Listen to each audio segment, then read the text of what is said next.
Assalamualaikum warahmatullahi wabarakatuh. Pada kesempatan ini, saya Ning Caturina Pramesti dari Departemen Biologi Oral Fakultas Kedokteran Gigi Unpad akan menyampaikan kuliah singkat mengenai taksonomi bakteri yang meliputi identifikasi, pemberian nama atau nomenklatur, dan klasifikasi bakteri. Apa itu taksonomi? Taksonomi adalah ilmu yang mempelajari tentang identifikasi, penamaan, nomenklatur, dan klasifikasi semua organisme hidup. Identifikasi adalah proses mempelajari, mencatat ciri-ciri yang identik, dan membedakan ciri-ciri setiap organisme. Sedangkan penamaan adalah proses pemberian nama pada berbagai peringkat taksonomi setiap organisme hidup. Klasifikasi adalah penyusunan penggolongan organisme secara teratur ke dalam kelompok-kelompok yang menunjukkan hubungan evolusi antar organisme. Nah, mengapa mahasiswa di kedokteran Fakultas Kedokteran Gigi perlu mempelajari taksonomi bakteri? Karena ruang lingkup pembelajaran terutama mikrobiologi eh, mahasiswa kedokteran gigi itu adalah rongga mulut. Nah, rongga mulut manusia sendiri dihuni oleh berbagai mikroorganisme, termasuk bakteri, jamur, virus, dan protozoa yang membentuk suatu mikrobioma mulut. Bakteri sendiri ditemukan itu lebih dari 700 spesies di rongga mulut. Keuntungannya mempelajari taksonomi bakteri adalah yang pertama menyediakan kerangka kerja untuk mengidentifikasi, mengklasifikasikan, dan memahami bakteri mulut secara akurat. Kemudian yang kedua, untuk mengembangkan alat diagnostik yang efektif, memilih perawatan yang tepat, mencegah penyakit, dan mengelola mikrobioma mulut yang kompleks untuk memastikan keseimbangan antara bakteri yang baik dan bakteri yang jahat atau patogen. Nah, dasar-dasar taksonomi sendiri itu bisa dipelajari dengan pendekatan sistem genetik dan sistem filogenetik. Sistem genetik itu mengelompokkan organisme berdasarkan kesamaan ciri fenotip, ya, atau yang bisa dilihat. Pengelompokan ini mungkin cocok atau tidak cocok dengan pengelompokan secara evolusi. Nah, bagaimana pengelompokan secara evolusi? Secara evolusi itu disebut sistem filogenetik. Jadi, sistem filogenetik mengelompokkan organisme berdasarkan ciri genetik yang diwariskan dari satu generasi ke generasi berikutnya melalui proses evolusi. Nah, sistem taksonomi sendiri awalnya bakteri itu dikelompokkan menjadi kingdom Plante. Jadi ada dua kingdom awalnya di organisme hidup di dunia ini. Ada tumbuhan dan animal. Jadi plante dan animalia. Nah, bakteri itu termasuk dalam plante. Tapi berikutnya, perkembangan berikutnya ada Haeckel mengusulkan tiga kingdom. Jadi ada protista, kemudian ada plante dan animalia. Jadi ditambah satu. Nah, bakteri termasuk karena satu sel itu dimasukkan ke dalam protista. Kemudian berikutnya karena perkembangan ilmu pengetahuan, Whittaker pada tahun 1989 membagi lagi menjadi 5 kingdom. Ada prokariot, ada protista, ada misete atau fungi, kemudian ada plante, ada animalia. Nah, ternyata di yang baru ini bakteri bukan dimasukkan ke dalam protista, tetapi ke dalam prokariot. Ya. Nah, yang sistem terakhir yang kita pakai sekarang adalah menurut Carolus dan George Fogg. Ini membagi sistem taksonomi ini membagi organisme hidup berdasarkan urutan nukleotida utama ribosomal RNA, ya. Kemudian kenapa dipakai ribosomal RNA? Karena ribosomal RNA itu memiliki fungsi yang sama dan stabil secara genetik dalam jangka waktu panjang, ya, atau lama. Nah, yang keduanya itu berdasarkan lipida membran selnya dan sensitivitas terhadap antibiotik. Nah, berdasarkan itu, maka sistem taksonomi yang kita pakai sekarang ini adalah seperti ini, pohon filogenetiknya. Jadi dibagi menjadi tiga, ada bakteri, ada arke, ada eukarya. Jadi bakteri ini yang kita akan pelajari sekarang, kemudian yang eukariot itu yang manusia itu termasuk dalam eukariot, ya. Nah, itu tadi perbedaannya kenapa bakteri dipisahkan dari arke, dari eukariot. Dulunya arke itu adalah bakteri juga, dimasukkan ke bakteri, tapi dipindah. Kenapa? Karena ada perbedaannya. Sama tidak memiliki membran inti, yang memiliki membran inti hanya eukariot saja, tetapi dia memiliki RNA tadi, ribosomal RNA yang berbeda dengan bakteri.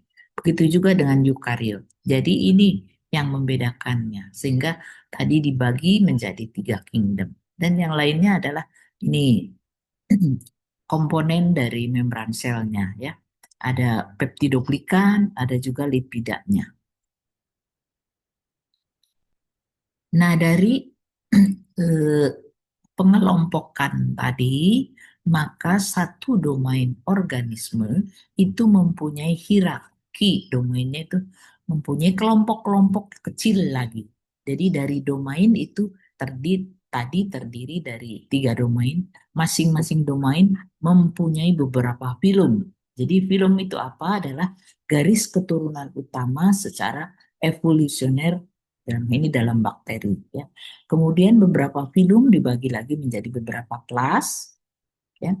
Beberapa kelas dibagi lagi menjadi beberapa ordo, dan beberapa ordo dibagi lagi, setiap ordo dibagi lagi menjadi beberapa keluarga atau famili, dan setiap famili dibagi lagi menjadi beberapa genus, kemudian beberapa genus dibagi lagi menjadi beberapa spesies. Nah, spesies ini adalah unit dasar klasifikasi bakteri. Jadi unit dasarnya dari suatu hierarki eh, domain adalah spesies, ya.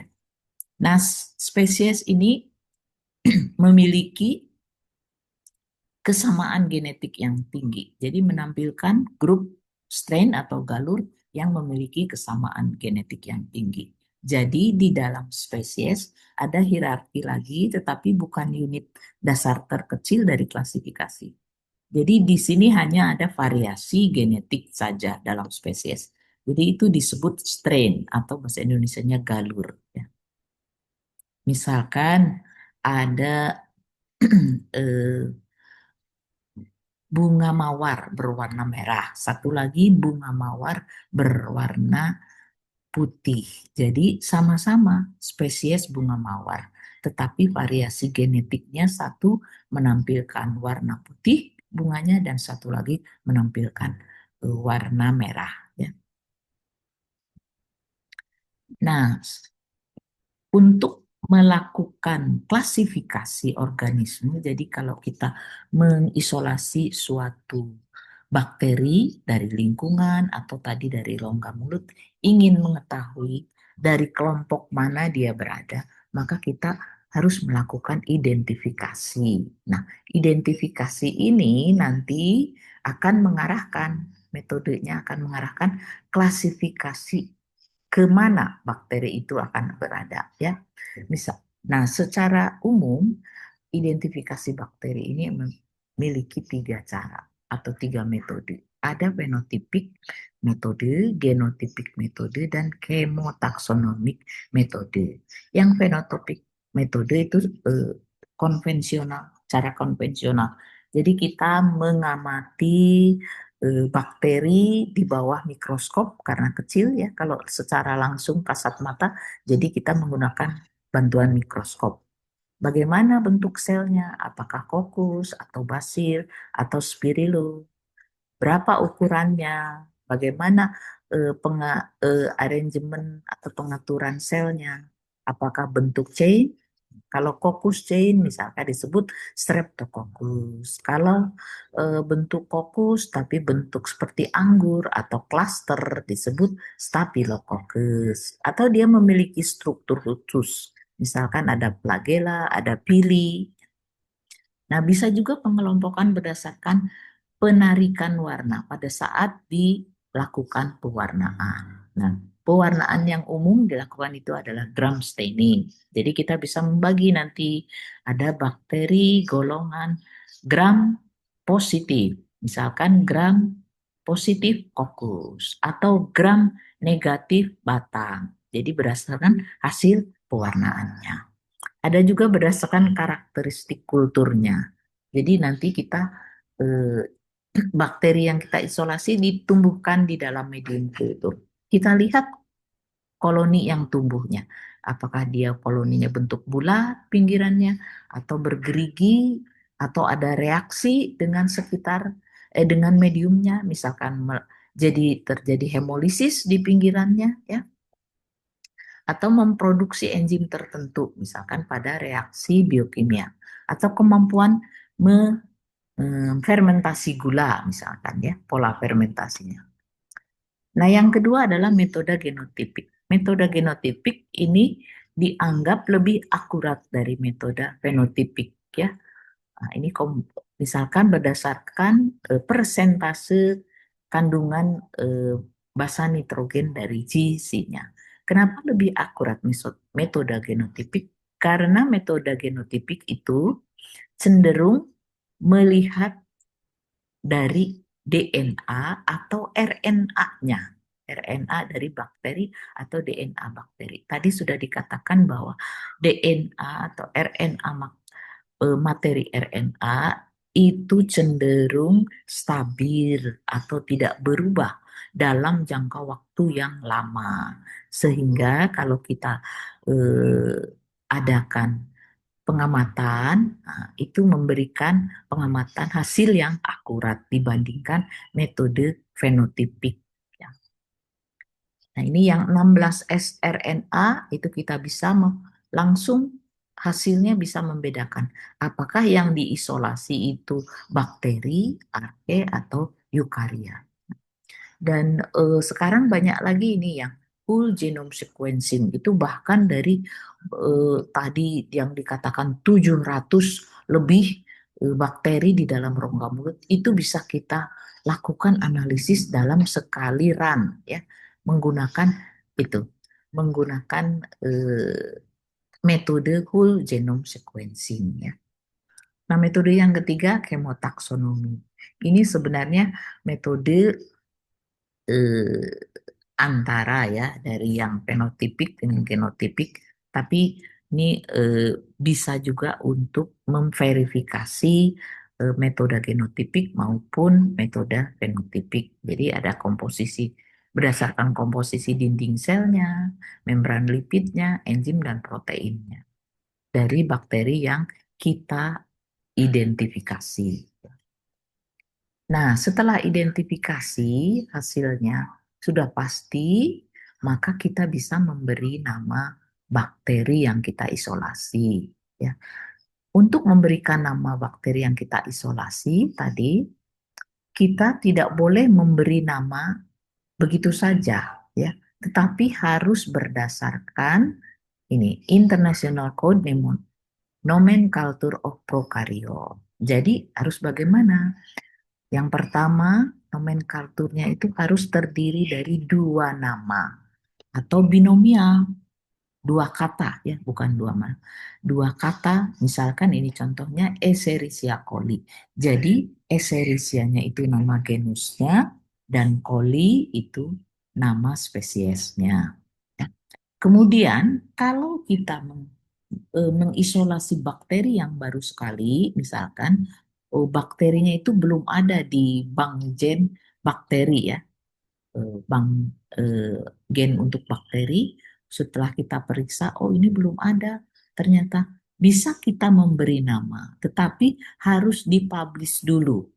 Dipublish dulu di International Journal of Systematic and Evolutionary Microbiology atau di jurnal lain yang validasinya tinggi. Jadi bisa dikenal jurnalnya oleh seluruh orang yang eh, berkepentingan dalam bidang mikrobiologi ya, sehingga bisa mengetahui publish terbaru tentang bakteri tersebut.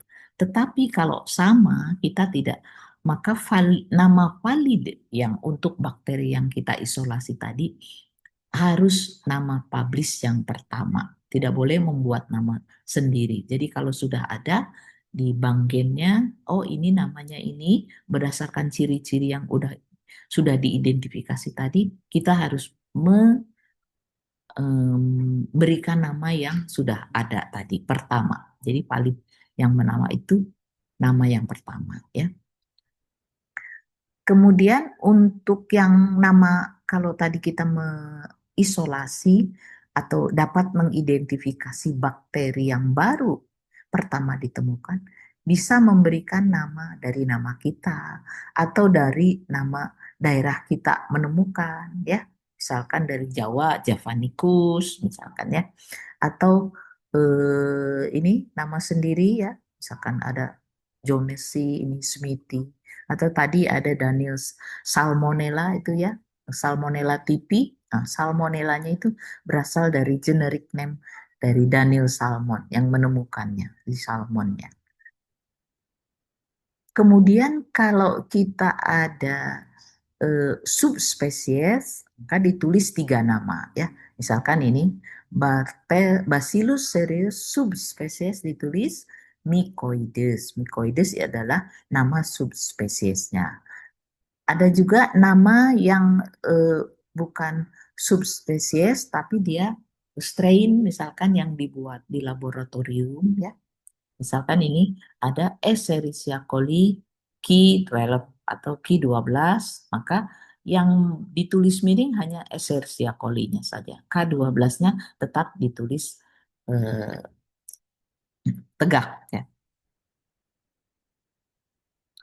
Nah, tetapi untuk mengklasifikasikan bakteri, karena bakteri itu tadi di rongga mulut itu banyak sekali ya, apalagi di luar lingkungan rongga mulut, ada beberapa kendala. Nah, yang bakteri itu, yang di rongga mulut itu sendiri ya, itu hanya sedikit sekali yang bisa dikultur. Jadi hampir 99% itu tidak bisa dikultur.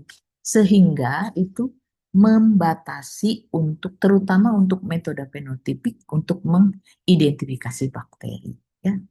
Sehingga tadi metode yang lebih bisa mengungkapkan identifikasi, hasil identifikasinya itu cenderung tadi yang menggunakan metode filogenetik ya, filogenetik karena mengambil yang diambilnya itu atau yang diamatinya adalah DNA atau RNA. Tetapi meskipun kita mengambil DNA atau rDNA, ada juga kendalanya. Contohnya pada beberapa bakteri yang mengalami evolusi yang sangat cepat, maka akan terjadi mutasi, mungkin terjadi mutasi di beberapa gennya, dan itu akan memberikan evolusi atau eh, pecahan. Nah, pecahan dari kalau kita buat tadi pohon filogenetiknya akan memecah, tidak satu jalur lagi tapi akan memecah karena tadi ada terjadi mutasi atau berevolusi ya, atau juga terjadi phenotypic plasticity. Nah, ini biasanya beberapa bakteri misalkan pada lingkungan tertentu yang tidak sama, niche-nya tidak sama, misalkan di rongga mulut ada dia sakit, nah, pada saat sehat dia bakterinya bisa tumbuh di sini. dengan morfologi seperti ini, karakteristik seperti ini. Tetapi pada keadaan yang berbeda, lingkungannya berubah, dia akan mempunyai fenotipik fenotip, ciri-ciri fenotip atau morfologi yang berbeda. Nah, itu akan menyusahkan untuk kita mengidentifikasi secara fenotip. Nah, juga karena perbedaan tadi, kendala-kendala itu, maka dikatakan bahwa pemberian nama itu kadang-kadang bersifat tidak stabil, sehingga klasifikasi dari bakteri itu bisa diulang, ya.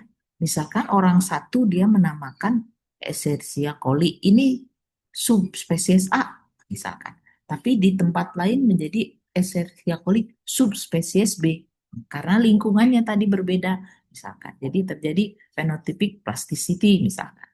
Jadi seperti itu. Jadi eh, tidak sama ininya, nama penamaannya. Jadi penamaan itu eh, tidak selalu stabil terus sampai begitu bertahun-tahun. Mungkin kalau ada penemuan lain bisa menjadi terbaharui, ya. Atau juga ini pengelompokan praktis misalkan semua bakteri yang menyebabkan penyakit tertentu yang tidak selaras dengan hubungan evolusi. Jadi kadang pada bidang kesehatan para ahli mengelompokkan bakteri berdasarkan penyakit yang disebabkannya. Jadi misalkan, oh ini penyakit-penyakit yang seperti Enterobacteriaceae. Nah, itu penyakit-penyakit bakteri-bakteri yang bisa menyebabkan penyakit di saluran pencernaan, misalkan seperti itu.